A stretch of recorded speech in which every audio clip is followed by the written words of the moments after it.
2019 সালের অক্টোবর মাসে অর্থাৎ আজ থেকে 6 বছর আগে এক গবেষণার ভবিষ্যৎবাণী ছিল এই বছর অর্থাৎ 2025 সালে ভারত ও পাকিস্তানের মধ্যে একটা ওয়ার হবে, যেটা পারমাণবিক ওয়ারের রূপ নেবে এবং তাতে এই দুই দেশ সহ আশেপাশে অন্তত 12.5 কোটি মানুষ প্রাণ হারাবে। কি ভয়ঙ্কর কথা, তাই না? যুক্তরাষ্ট্রের নামকরা বিশ্ববিদ্যালয় রাটগার্স ইউনিভার্সিটির অধ্যাপক অ্যালান ব্রোবক তার এই ভবিষ্যৎবাণী কি সত্যি হতে চলেছে? কেননা 22 এপ্রিল ভারত নিয়ন্ত্রিত কাশ্মীরের পেহেলগামে সন্ত্রাসী হামলায় 26 জনের প্রাণহানি থেকে যেই উত্তেজনা তৈরি হয়েছিল দুই দেশের মধ্যে, সেইটার প্রেক্ষিতে ভারত পাকিস্তানের 8 স্থানে হামলা চালিয়েছে। আমি যখন কথা বলছি তার 8 ঘন্টা আগে সেই অপারেশনের নাম তারা দিয়েছে অপারেশন সিন্দুর। অন্যদিকে পাকিস্তান এখনো পর্যন্ত কোনো রকম পাল্টা আঘাত চালায়নি, কিন্তু যে কোনো সময় আঘাত এমন হতে পারে আপনারা যখন এই ভিডিও দেখছেন তখনই পাকিস্তান পাল্টা আঘাত চালিয়েছে ভারতে, যেটার নাম তারা দিয়েছে সম্ভবত অপারেশন সুহাগ রাত। আমি জানি না এই অপারেশন সুহাগ রাত আসলেই সুহাগ রাত কিনা, কিংবা অপারেশন সিন্দুর পরবর্তীতে অপারেশন ইন্দুরে পরিণত হবে কিনা, সেটি নিয়ে নানান রকম জল্পনা কল্পনা অব্যাহত আছে। কেননা এই যে হামলা করলো পাকিস্তানের মাটিতে কিংবা পাকিস্তান নিয়ন্ত্রিত কাশ্মীরে ভারত, সেখানে এরই মধ্যে আমি দেখছি যে কোথাও কোথাও বলা হচ্ছে 5টি বিমান ভূপাতিত করেছে পাকিস্তান, কোথাও কোথাও বলা হচ্ছে 3টি বিমান ভূপাতিত করেছে। সেই সাথে বেশ কয়েকজন নিহত হওয়ার সংবাদও আমরা দেখেছি। এই যে 5টা বিমান ভূপাতিত করলো তার একটি রাফায়েল বিমান, বিশ্বের বিখ্যাত অত্যাধুনিক ফ্রান্সের তৈরি রাফায়েল বিমান ভূপাতিত হয়েছে। তার অর্থ কি এই রাফায়েল বিমান ভূপাতিত করার ক্যাপাসিটি অর্থাৎ সক্ষমতা পাকিস্তান সেনাবাহিনীর, পাকিস্তান আকাশ প্রতিরক্ষা বাহিনীর আছে, তাহলে এটার মধ্যেও এই যুদ্ধের পরিণতি নিয়ে নানান রকম হিসাব নিকাশ তৈরি হবে শুধুমাত্র এই রাফায়েল বিমান ভূপাতিত করার সংবাদ যদি সত্য হয়। আমি সে বিষয়ে পরে আসছি। এর মধ্যে বিশ্বমণ্ডলরা কে কি বলছে সেটিও আপনাদের জানার বিষয়। এই যুদ্ধে কোনো ধরনের পক্ষপাতে না জড়ানোর অবস্থান নিয়েছে যুক্তরাষ্ট্র, যেমন যুক্তরাষ্ট্রের ট্রাম্প এটিকে সেম অর্থাৎ লজ্জাজনক বলছে। কেন? যে ভারত পাকিস্তানকে আক্রমণ করেছে, এবং তিনি এটাও বলছেন যে কয়েকদিনের উত্তেজনায় আমরা দেখছিলাম এরকম কিছু একটা হতে পারে, আমার ধারণা, এবং আমি আশা করি এটা তাড়াতাড়ি শেষ হয়ে যাবে।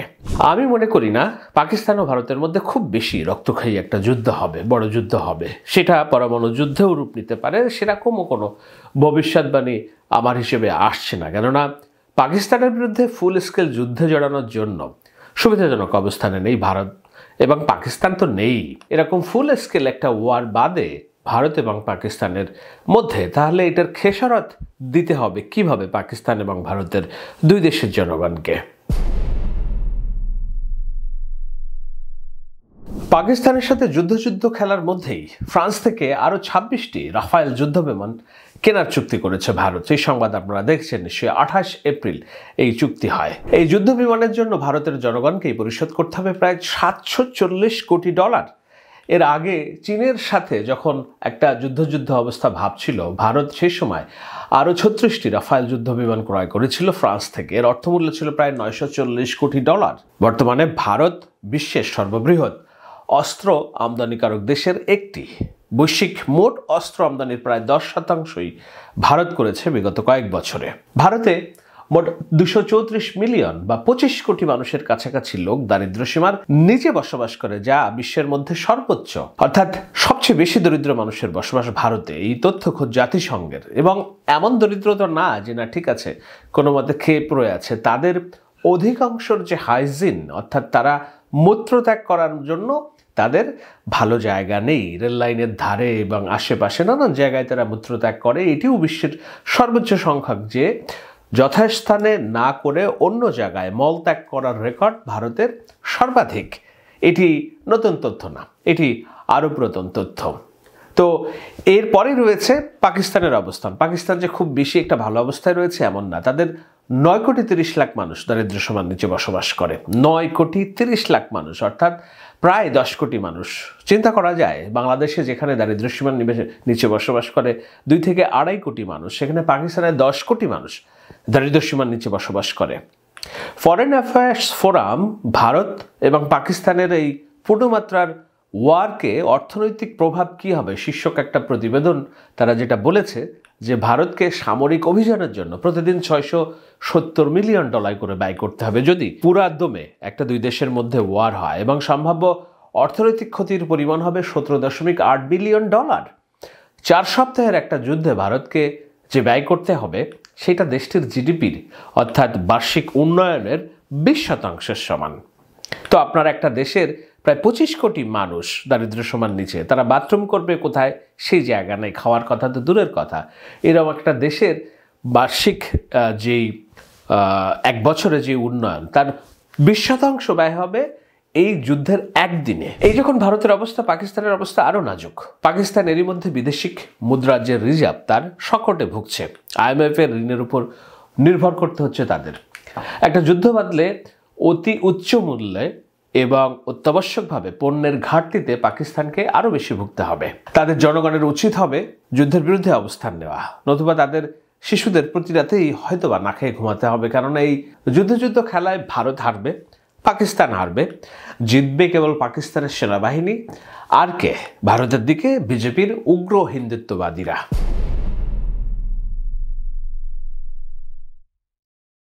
পাকিস্তান আবারও দীর্ঘমেয়াদী সেনা শাসনের দিকে যেতে পারে বলেই আশঙ্কা করা হচ্ছে। কেননা দেশটা যখনই গণতন্ত্রের দিকে এক পা আগায় তখনই সেনাবাহিনী কোনো না কোনোভাবে একটা প্লট সামনে নিয়ে এসে ক্ষমতা কুক্ষিগত করে। আপনাদের মনে আছে পারভেজ মোশাররফ কোন যুদ্ধের পরে পাকিস্তানের সেনাবাহিনীর প্রধান হিসেবে কু করেছিলেন? নওয়াজ শরীফকে হটিয়ে, নিশ্চয় মনে আছে।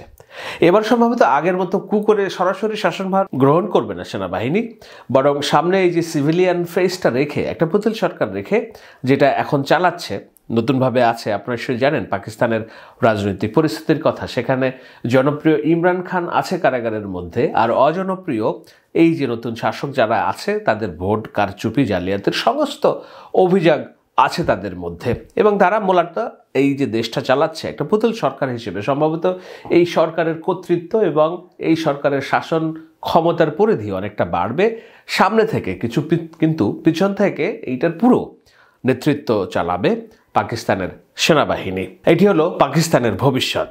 এখন ভারতের ভবিষ্যৎ কি? প্রশ্ন আসতে পারে যে মোদির লাভ কি এই যুদ্ধে? মোদির পুরোটাই লাভ।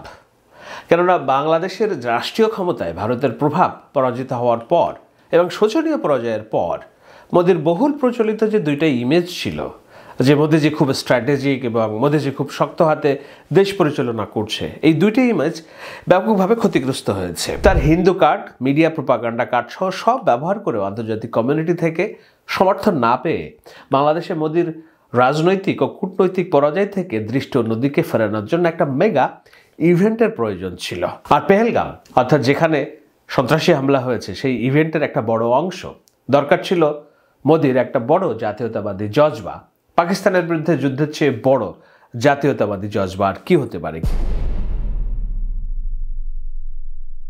আমরা তো জানি পেহেলগামে হামলায় যেসব আহত নিহত হয়েছে সেটার প্রতি পূর্ণ সমবেদনা, কিন্তু এই হামলার পেছনে যে পাকিস্তান রাষ্ট্রীয়ভাবে মদত দিয়েছে তার কোনো কংক্রিট প্রমাণ তো ভারত এখনো পর্যন্ত হাজির করতে পারেনি। কিন্তু এই যে বলেছি একটা জাতীয়তাবাদী জজবা লাগবে, এবং সেই জজবা একটা পাকিস্তানের বিরুদ্ধে যদি যুদ্ধ শুরু করা যায় তার চেয়ে বড় জাতীয়তাবাদী জজবা নেই মোদির জন্য। সেই কারণে মোদি এই যুদ্ধের ড্রামা স্টেজ করা তাদের যে পরিকল্পিত একটা কাজ হতে পারে বলে নানান সমালোচনা কিংবা কথাবার্তা আছে, সেটা সত্যিও হতে পারে। মোদি সেই দিকেই হাঁটবে এটা সবার জানার কথা ছিল। সে কারণে ভারতের জন্য এই যুদ্ধ বড় ধরনের আর্থিক ও সামরিক লস হিসেবে থাকলেও আপাতত মোদি রাজনৈতিকভাবে কিছুটা সুবিধা নেওয়ার জন্যই এই যুদ্ধের একটা উন্মাদনা তৈরি করেছে। তার যে ব্যক্তিগত ইমেজ সেটা পুনরুদ্ধার করার সাথে কংগ্রেস যে উঠে আসতে চাচ্ছে রাজনৈতিক শক্তি হিসেবে সেটাকে দমিয়ে ফেলা। তো এটাই পুরোটাই বলছে এই কারণে যে মোদির লাভ এই যুদ্ধে। কিন্তু ভারতের আর্থিক ক্ষতি হলেও এটা দিয়ে চীন, রাশিয়া, আমেরিকার আলু পোড়া খাওয়ার জন্য একটা দৌড়ঝাঁপ শুরু হয়ে যাবে। আলু পোড়া কি? আরও বেশি বেশি সমরাস্ত্র বিক্রয়, আরও বেশি বেশি যুদ্ধের অস্ত্র বিক্রয়। এখন এই যুদ্ধের অস্ত্র বিক্রয় যুক্তরাষ্ট্র এবং ফ্রান্স, চীন, তাদের জন্য কেন আলু পোড়া সেটা ব্যাখ্যা করার জন্য ওই যে রাফায়েল বিমানের কথায় আসতে হবে। রাফায়েল বিমান যেটা ফ্রান্সের তৈরি, এটাকে বলা হয় আধুনিক বিশ্বের অত্যাধুনিক বিমান, যুদ্ধ বিমান। তো সেটা যদি পাকিস্তান ভূপাতিত করে ফেলে তাহলে রাফায়েল বিমানের আর মার্কেট কোথায় ভারতে? তো সেখানে ভারতের এই যে 5টা বিমান ভূপাতিত করেছে, এর রাফায়েল বিমান যদি একটি হয়, বাকিগুলো MiG-29 বলে বলা হচ্ছে। তো MiG-29 কাদের তৈরি? রাশিয়ার তৈরি। রাশিয়া এবং ফ্রান্সের অস্ত্র যদি ভূপাতিত করার সক্ষমতা পাকিস্তানের আকাশ প্রতিরক্ষা বাহিনীর থেকে থাকে, তাহলে ভারত কি করবে? এখন কি এই বিমান আরও কিনতে থাকবে, না তারা তাদের মনোযোগ ঘোরাবে? কোথায় ঘোরাবে? ঘোরাবে যুক্তরাষ্ট্রের যুদ্ধ বিমান এবং সমরাস্ত্র ক্রয়ের দিকে। এখন আমি আলোচনাটা শেষ করব এই সারমর্ম টেনে, যে কেন বলেছি এই যুদ্ধ কিংবা এই ওয়ার একটা ফুল টাইম ওয়ারে রূপ নেবে না। যদিও নানান রকম হুঙ্কার আছে, উত্তেজনা আছে, নানান রকম স্পেকুলেশন আছে। আমার হিসেবে এটা একটা ফুল টাইম ওয়ার রূপ নেবে না, কারণ এই ফুল টাইম ওয়ার করার মতো ক্যাপাসিটি এবং সক্ষমতা এবং সময় কোনোটা ভারতের অনুকূলে না, পাকিস্তানের অনুকূলে তো নাই। দেখুন, ভারত এবং পাকিস্তান এর আগে এখন যেটা হচ্ছে সেটা কাতুকুতু বালা চালা, এটা ফুল স্কেল ওয়ার না, কিন্তু এর আগে 3টা ফুল স্কেল ওয়ারে তারা জড়িয়েছে। একটা হচ্ছে 1947-এ যখন পার্টিশন হয়, পার্টিশনের পরপরই 1948 সালে একটা ওয়ার হয়, সেই ওয়ার হয়। এরপরে 1965 সালে আরেকটা ওয়ার হয়, সেই ওয়ারে লক কার্গিল বলে একটা কথা আপনারা জানেন, সিমলা চুক্তি হয় 1965 সালে। আর একটা ওয়ার হয় ভারত পাকিস্তানের কোথায়, যখন বাংলাদেশের স্বাধীনতা যুদ্ধ চলছে। এই স্বাধীনতা যুদ্ধে ভারত মদদ দিচ্ছে, এই ধরনের একটি অভিযোগের কেন্দ্র করে পাকিস্তান ভারতের কাশ্মীর সীমান্তে হামলা চালায়।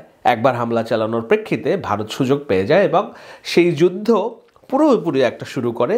সেখানে উত্তর অংশেতে তারা যুদ্ধ চালায় এবং পূর্ব অংশে যুদ্ধে তারা পুরোপুরিভাবে জড়িয়ে পড়ে, যার প্রেক্ষিতে বাংলাদেশের যে স্বাধীনতায় ভারত একটা দিবস পালন করে, বিজয় দিবস, এটা ওই 1971 সালের যে ফুল স্কেল ওয়ার ভারত পাকিস্তানের মধ্যে তার একটা অংশ। তো এই ভারত এবং পাকিস্তানের মধ্যে যে 3টা ফুল স্কেল ওয়ার হয়েছে, আরও একটা ফুল স্কেল ওয়ার হওয়ার সম্ভাবনা সবসময়ই ছিল, সবসময় এটার একটা ঝুঁকি আছে, বিশেষত দুটি বৈরী দেশ। কিন্তু এইটা এখন যেটা হচ্ছে সেখানে এটা হওয়ার সম্ভাবনা কম, কিংবা হবে না এক অর্থে বলা যায়, এই কারণে যে এই অবস্থা ভারতের অনুকূলে না, পাকিস্তানেরও অনুকূলে নয়।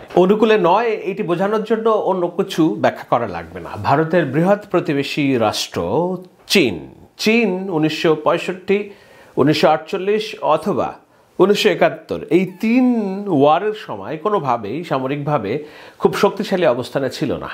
কিন্তু আজকের দুনিয়ায় চীন হচ্ছে বিশ্বের অন্যতম বৃহৎ সামরিক অর্থনৈতিক পরাশক্তি। তখন সেই সময় হয়তো তাদের সামরিক পরাশক্তি থাকলেও যুদ্ধ চালিয়ে নেওয়ার মতো অর্থনৈতিক পরাশক্তি ছিল না। কিন্তু আজকে চীন পৃথিবীর দ্বিতীয় বৃহত্তম অর্থনৈতিক পরাশক্তি, অনেক ক্ষেত্রে প্রথমও বলা চলে, অনেক ক্ষেত্রে যুক্তরাষ্ট্রকে সুপারসিড করে। তো চীন এই ওয়ার যদি ফুল টাইম হয় ভারত পাকিস্তানের মধ্যে, নিশ্চিতভাবে আপনাদের ধরে রাখতে হবে যে পাকিস্তানকে সামরিক এবং অন্যান্য কারিগরি সহায়তা দিবে, পাকিস্তানকে দিবে। অন্যদিকে পূর্ব অংশে বাংলাদেশও ভারতের সাথে একটা বৈরী সম্পর্ক। এখানে 1971 সালে যখন ফুল স্কেল ওয়ার শুরু করেছে, তখন পূর্ব পাকিস্তানের জনগোষ্ঠী সবই ভারতের পক্ষে হিসেবে কাজ করেছে।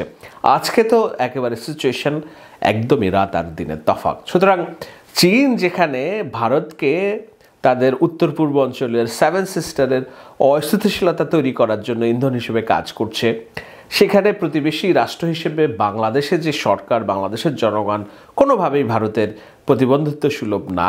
আর অন্যদিকে পাকিস্তানের উপর থেকে তো তাদের সরাসরি যে ওয়ারের নেতৃত্ব দেওয়া সেটি আছে, সেটা এরকম একটা পরিস্থিতি, এটা কোনোভাবেই বলা চলে যে ভারতের অনুকূলে না। তো পাকিস্তানের সাথে চীন এবং বাংলাদেশের যদি বিরোধিতা থাকে, স্ট্র্যাটেজিক বিরোধিতা, ভারত এই যুদ্ধে খুব একটা সুবিধা করতে পারবে না। তার একমাত্র প্রয়োজন থাকবে যুক্তরাষ্ট্র যদি তাকে পরিপূর্ণভাবে সমর্থন দেয়। তো যুক্তরাষ্ট্রের ট্রাম্প তো বলে দিয়েছে যে এটি একটু শেমফুল অবস্থা এবং যুক্তরাষ্ট্রের দরকার কিছু অস্ত্র বিক্রি করা, সেটার জন্যও যে ইন্ধন দিচ্ছে আপাতত আমরা দেখছি না। ভারত কিছুটা মৌন সমর্থন পাচ্ছে রাশিয়ার কাছ থেকে, যেহেতু রাশিয়ার যুদ্ধ বিমান ব্যবহার করে, যেহেতু পাকিস্তানের সরকার রাশিয়ার বন্ধু প্রতিম সরকার না। কিন্তু শুধুমাত্র রাশিয়ার সমর্থন দিয়ে ভারত যুক্তরাষ্ট্রকে বিরোধিতা করে এবং ইউরোপীয় দেশগুলো যদি ভারতের এই যুদ্ধে সমর্থন না রাখে, তাহলে ভারতের জন্য এই যুদ্ধ পরিচালনা করা খুব একটা সুবিধার না, সেটা তারা জানে। সে কারণে এই যুদ্ধ খুব একটা বেশি দিন আগাবে না, অথবা এই হামলা কিংবা সিন্দুর, অপারেশন সিন্দুর অথবা অপারেশন সুহাগরাত, হয়তো আমরা দেখব যে দুই দেশ পাল্টাপাল্টি কয়েকটি আক্রমণ করছে, এর মধ্যে দিয়ে কিছু মানুষের হয়তো হতাহত হবে, ভারতেও মরবে, পাকিস্তানেও মরবে, কিন্তু এটি ফুল স্কেল ওয়ারের রূপ আপাতত নেবে না, এটি আমার বিশ্লেষণও বলে। যদিও আমি বরাবরই আমার আলোচনায় বলি যে আমি গণক নই, ভবিষ্যতে আমি বলতে পারি না, আমি কেবল বৈশ্বিক এবং অভ্যন্তরীণ রাজনীতির প্রেক্ষাপট, আচার আচরণ দেখে একটা সমীকরণ টানার চেষ্টা করি। সেই সমীকরণ বলছে আপাতত ভারতের এই আক্রমণের প্রেক্ষিতে পাকিস্তান হয়তো তাদের মান সম্মান রক্ষা করার জন্য এমন কিছু আক্রমণ করবে যেটার ওইভাবে হতাহত হবে না, হইলেও আগামী 2 থেকে 5-10 দিনের মধ্যে এই যে উত্তেজনা সেটি প্রশমিত হবে। আর যদি না হয় তাহলে তো এটি অবশ্যই ওই যে রাটগার্স বিশ্ববিদ্যালয়ের 2019 সালে করা গবেষণা, যেটি একেবারে ফুল স্কেল পারমাণবিক একটা ওয়ারের দিকে যদি ধাবিত হয়, সেইটার যে প্রভাব আমরা কেউ তো রেহাই পাবো না। সুতরাং আমাদের সবার দিক থেকেই উচিত থাকবে উন্মাদনা না ছড়িয়ে এটি কেমনে প্রমোশিত করা যায়, ডিএসকেলেট করা যায়, সেটার জন্য জনগণের মধ্যে থেকে চাপ প্রয়োগ করা। আশা করি ভারতের জনগণ বুঝবে যে তারা এই যুদ্ধে জয়ী হওয়ার সম্ভাবনা নেই, পাকিস্তানের জনগণও বুঝবে যে তাদের এই যুদ্ধে জয়ী হওয়ার সম্ভাবনা নেই, আর আমাদের তো এই যুদ্ধে জড়ানোর প্রশ্নই আসে না।